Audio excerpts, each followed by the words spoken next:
शादी विवाह के अवसर पर एक कोहबर रस्म होता है। वो बहुत ही मतलब अच्छा रस्म होता है। तो चलिए हम आप लोग एक कोहबर गीत सुनाते हैं।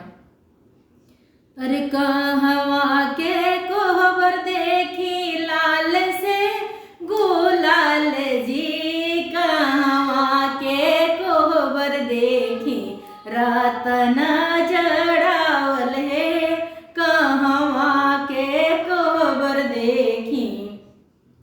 खजनी के कोहबर देखी लाल से गुलाल जी, गोरखपुर के कोहबर देखी रतन जड़ावल है, गोरखपुर के कोहबर देखी से कोहबर सुतल दुल्हे से राजा हो, गोदिया दुल्हनी दे बेनिया डोलावे हो, कोरवा दुल्हनी दे बेनिया डोलावे हो, थोरे डोले बेनिया बहुत करे बाती हो, जवन कुछ बीड़ई राजा हम ही के दिया हो, जवन कुछ बीड़ई राजा एत सूत ओत सूत दुल्हे से राजा हो, पापा के चुनरिया दियल धूमिल होई जाई हो, पापा के चुनरिया दियल धूमिल होई जाई हो, एतना बचन सुन दुल्हे से राजा हो, भीतरी के पलंगा बहर ले जाले हो, भीतरी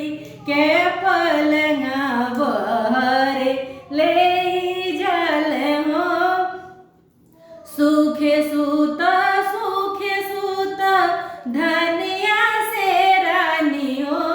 अब नाही अइबे रानी कोहबर दुआरी हो, अब नाही अइबे रानी कोहबर दुआरी हो, जाऊ हम होबे तिवारी राम के धेरिया हो,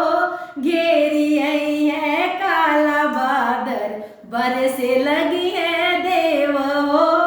घेरी आई है काला बादल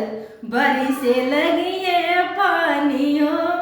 घेरी अइले काला बादल बरसे लगले पानी हो, एरिया ओरिया घूमल छिनरियो के पूता हो, एरिया ओरिया घूमल हर जइयो के पूता हो, ओरियन ओरियन घूमल तिवारी राम के पूता हो। अरे खोला धाना चंदन के वाड़ी हो, अब नाही करबे रानी तुमसे भल जोरी हो,